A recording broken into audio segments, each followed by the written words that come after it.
24, an anti-Zionist Jewish thought leader was assassinated by the Zionists in Palestine.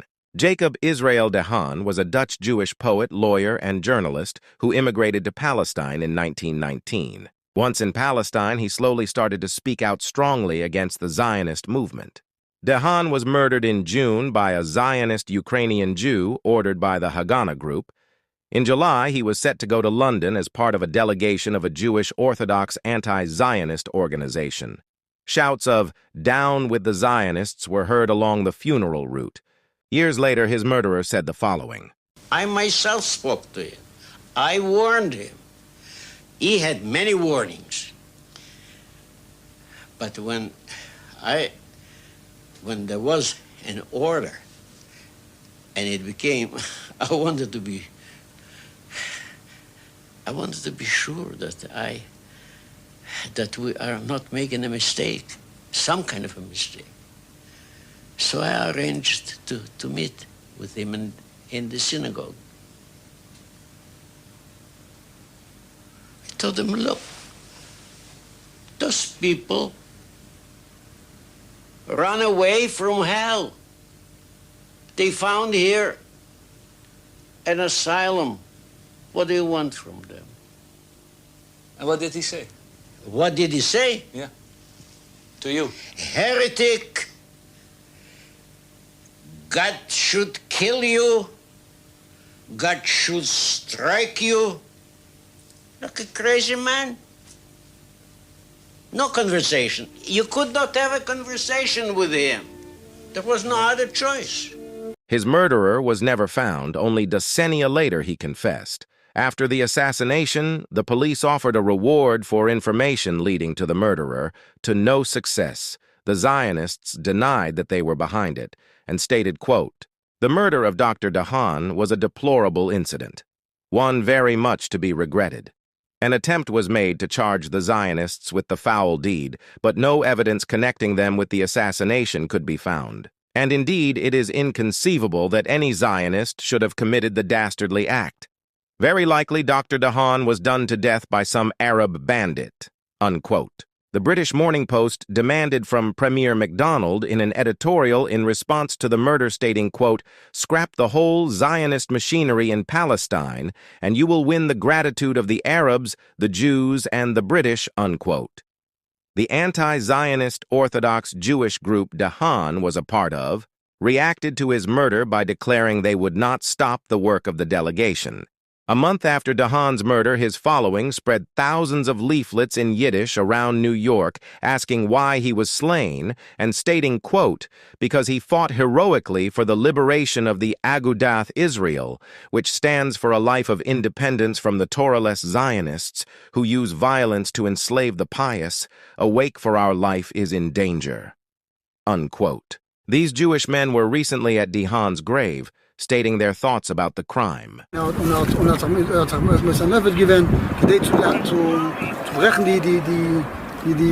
Zioinen, was gewollt, die ganze Torah zu Kreuzmerken und Klal Israel sein, Kachol HaGoyim Beit Israel und die ganze Messias Nefesh.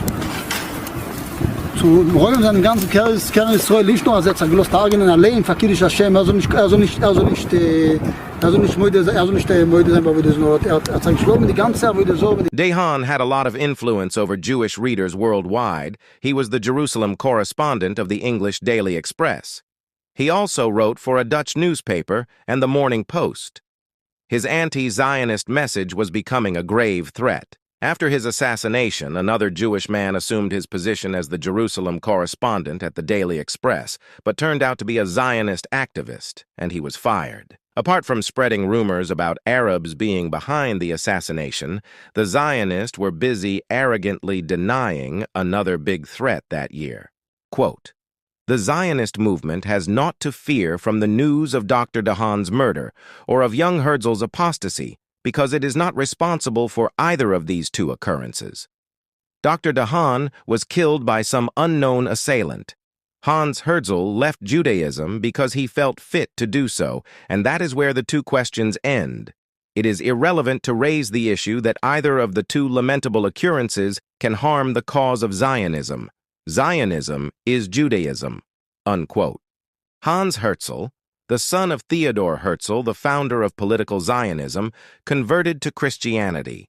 The Jewish press, and especially the Zionists, started hounding him, and his character, that before was being spoken highly of, was now being vigorously assassinated. Quote, "A deranged mind, lack of Jewish influence in the home and environment, etc., are given as the causes of the conversion." The article went on to state, "The tragedy seems incomprehensible in that Judaism that Dr. Herzl so nobly advanced and suffered for did not take root or perpetuate itself in his own household as it did in the four corners of the world. The conversion of Hans Herzl is not a blow to Zionism, for it has long passed out of that household, but it is a blow and a challenge to world Jewry to clean house, to become aggressive instead of passive and indifferent to stragglers in her ranks," unquote. Another article reads, "Whatever the reason for this act of apostasy, it comes as a great shock. However, undue importance must not be placed on this step of Herzl's only son. The offspring of other great Jews, throughout the ages, have forsaken the ancestral fold, and with one or two exceptions, Jews promptly forgot these traitors." Unquote. Hans himself said his conversion was a private matter, and stated, "I have meditated for a long time, have fought myself. But it happened because of my conviction. It became certain to me that only the Catholic Church could save my soul. The peace of my soul is more important to me than the Zionist propaganda motives." Hans had also recently demanded that German diaries of his father that he translated into English should only be issued in the full text, not allowing Zionists to change a single word.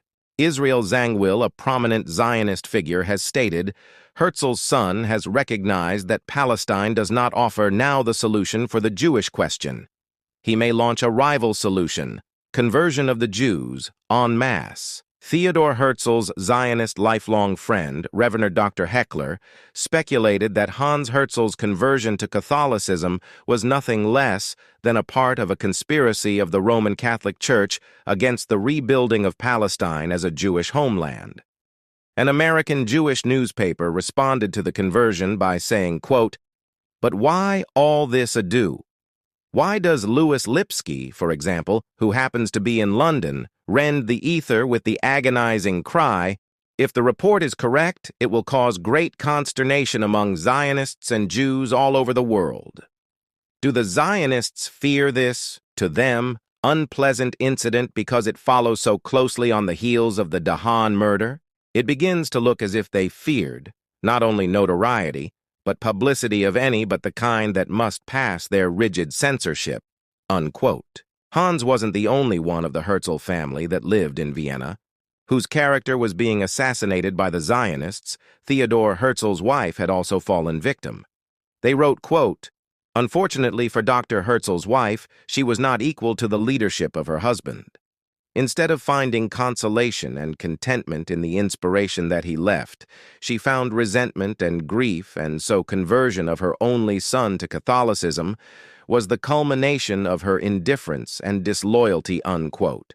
Theodor Herzl's wife had reportedly said on his funeral, quote, "Your Zionists have robbed my husband. You have taken away the father of my children." Unquote.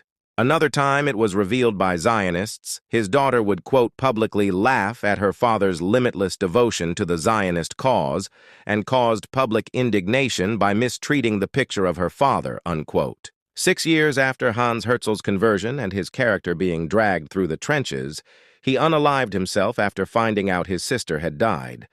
The Herzl family had a tragic, ominous fate.